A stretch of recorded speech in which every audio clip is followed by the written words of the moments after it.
The Bobby Clarks are hard to find, and a good comedian is still harder to find. Well, our guest today has a triple talent. She's a singing, dancing comedian who follows in the footsteps of the great comedians like Fanny Brice and Beatrice Lillie.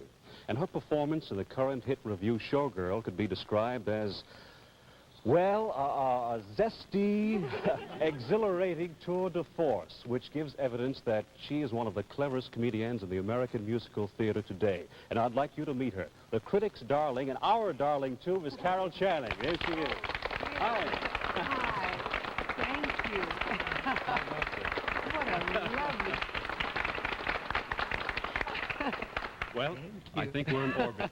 Are we? My, you're darling, for heaven's sake. I feel waves of communication already. Oh, do you really? Yes. Isn't that fortunate to be a singing, dancing, acting comedian? Yes. It means you can embrace so many facets in the theater, you know, Jim, instead of just one. That's most important over a lifetime. Well, tell us about the lifetime then. You know, most actresses, when they consider getting into the Broadway stage, think in terms of a romantic, dramatic role. But you selected the comedy phase of the stage. Why? You know, I don't know why I never had any desire to do anything but comedy. I've done other things, like at Bennington. I remember doing St. Joan, and it wasn't so funny. I mean, but I always wanted to do comedy since the 4th grade, because in the 4th grade in school, someone nominated me for secretary, and the first thing that happened was I began doing the principal, telling them to vote for Carol, and then Gracie Allen telling them to go to the polls and vote for Carol. At the time, you know, it was Mae West, Stephen Fetchit, and all those people. So I would, all these people, and the first laugh I heard, I thought, oh, this is for me. I love this, you know. And I thought, well, what I lie in bed at night and giggle about and can't contain myself about, that the teacher said to the class, like our social science teacher, Miss Weaver, would say, children, never again do I want to hear all this noise. And I think, oh, how funny she is and everything, you know. And then who are you over at the pencil sharpener all the time, over at the pencil sharpener? And I thought, oh, she's hilarious. And I'd laugh, and then I found out that other people thought it was funny, too, my fellow students. Well, this is the most remarkable feeling of communication, to have someone laugh at the same things you're laughing at. You find out you're a part of the whole human race. It's the most wonderful feeling. Well, what professional experience, then, did you go out and garner? Well, then I just kept on doing shows in school, and I must tell you that that's the last chance you have to be a failure. I mean, nobody can fire you. You've got to go on in school. So as long as you keep your studies up and you get up at assemblies and do anything at all, if you have any ambitions in that direction, I've broken in practically this whole show from the 4th grade on. Have you really? Yes, and I've learned things, and there are things I'll never do again, and I hope nobody else remembers, and all that. But it's wonderful in school to be able to do it. And I remember my dramatic teacher, Mr. Pollan, he said, Carol, we always do a heavy dramatic show, now that you speak of it, Jim, at the end of the term, and now you're graduating from high school, and so we're going to do a review for you. We're going to have a comedy review, and I got to just marvelous. do everything. I did all the faculty and all the principals and the whole Board of Education. They haven't gotten over it yet, haven't they? Well, I won the drama medal for it, you see, instead of the potion scene from Romeo and Juliet, which I did. We all have to go through that, like basic ballet training, you know. And but I knew that that wasn't the wonderful feeling of communicating for me. Now, for Judith Anderson, I'm sure she feels a much deeper communication doing Lady Macbeth, you know. But it's all a matter of the individual. Now, at Bennington, yes. Sue? You ballet, when did you become interested in dancing? Oh, always. I didn't like piano, and my parents... and everybody's got to study piano, you know that. So my parents, I'm so grateful to them, because they said, then what do you want? And I said, I always wanted to study dancing. So I went down and studied ballet training. To this day, I have the strangest looking feet that anyone ever saw. They're just mangled from the time I was up on toes from the 4th grade on, you know. But I got off piano, and I got to dance. So these bar exercises, I trained for them. But it's odd, you have it all your life, like roller skating.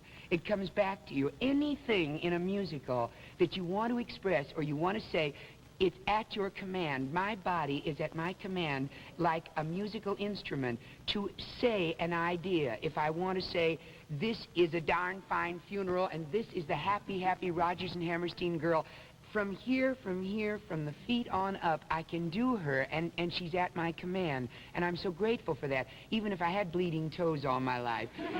And I remember studying after school every day and coming home, and now I see some of those pictures, the class pictures, and I looked kind of like I was studying ballet. But it was worth it. It was worth it. Well, Carol, your big break came in Lend an Ear. Yes. Right? And there were some marvelous spoofs in there of the 1920s. Yeah. Now, what makes the 20s such a rich area for spoofing and satire? Jim, I think that's a wonderful question. I'll tell you why.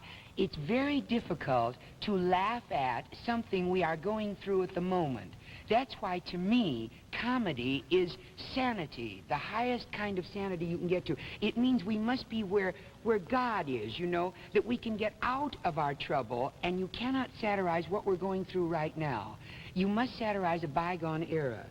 It's the 20s is a wonderful era, but any era that's bygone is funny, because we're no longer in the middle of the pickle we were in at the time, you know. So as soon as you can get away and laugh at any situation, if you're furious at somebody and you find that you can laugh at them, then you know your problem is halfway licked, because you see them sanely and you've stopped being involved in the situation. You're now where it's where you can deal with it without emotion, without the human petty things that just mess it up all the more. Who supplied the material for that show? Oh, that was Charles Gaynor. But he was so right. He was the first man to really revive the 20s. And he was so right. Deal with a bygone era. Deal with something. I notice often with the Palace number that we have, some people take it for real because we're still doing it. We're still singing those great big songs, and we're still crying our heart out and saying, "Oh, please," or you know, and some people, it takes just a step further to get away from it and say, "Oh, how funny! We're going through an era." Well, then came another show in the 20s, but it was a book show, 1949, and Gentlemen Yes. Prefer Blondes. I have to tell you, my dear Charlie Gaynor wrote my first decent part, Lend an Ear, and it was a review. And he was the first. I tried in New York to get a job. Now, don't let me get off the track, All Jim. right, Am I no, off the go track? ahead. Go ahead. Well, it's Gentlemen Prefer Blondes now. I Oliver wanna describe. Smith Yes. was co-producer on that with Herman Levin, and he dragged Anita Luce in, the authoress, who wrote the original Gentlemen Prefer Blondes, and she wrote this too, and he brought her in and said, "Look at this girl doing the 20s in Charlie Gaynor's review." And she said, "That's my Lorelei, I wonder." Well, Lorelei was supposed to be 5 feet 2 eyes of blue, and she was the cutest little, tiniest, weensy little flapper, and oh, such a girl with the boys and all that. Well, you know, it's really true, that Stanislavski method. If you believe you're little, if you honestly believe from head to toe that you are whistle bait, you can be. It's all mental. I remember that. People say, "Didn't you have a trouble at school dances being taller than the boys?" I don't remember it. I just imagined I was smaller and went happily on. And the boys didn't know I was taller than they were. They believed me. Now you're back in a review again. Yes. Showgirl. Well, it's the same man, Charlie Gaynor. Right. Thank you. You keep me on the track. I try to. You want to can we set the scene, the kind of bright show it is, by having Robert Hunter play the overture for Showgirl Wonderful. for I us? bet you don't do even that know what a first? review is. You know, I grew up with reviews, like As Thousands Cheer, Yes. or the Ziegfeld Follies. They would travel to San Francisco, or even the little shows, and Nikita Balyev's Chauve-souris and all that. That was a review. Well, there was an era when reviews were at their height. So I thought, this is the end. That's why I'm so... of course, a review is the same technique as a book show. Exactly. So all you have to do is open up and embrace all facets of anything. It's just a mental block that you can create for yourself. But a review, to me, many people your age don't know what one is. A review is not just a mishmash. You don't just throw any old thing together and make it an act. Then it's just an act. But a review has a central theme. Like As Thousands Cheer, the famous one of its time, was Moss Hart did that, by the way. Oh. But anyway, because he's still at it, isn't he? But the thing is, it had a theme of being newspaper headlines, and all the scenery was, now the headline, Joan Crawford and Doug Fairbanks divorce. Well, you can imagine how far back that was. But anyway, they divorced, and then they do the scene, but it was always the newspaper headlines. That's why it was called 1,000th Year.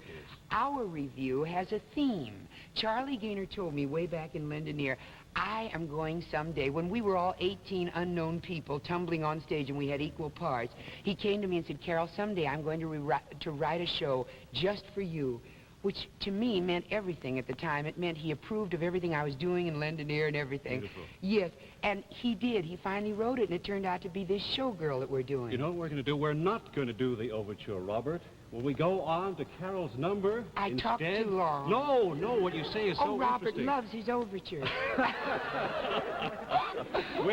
We'll let him play it at the end of the session. Oh, Now, good. Is there a song in Showgirl that kind of sets the theme?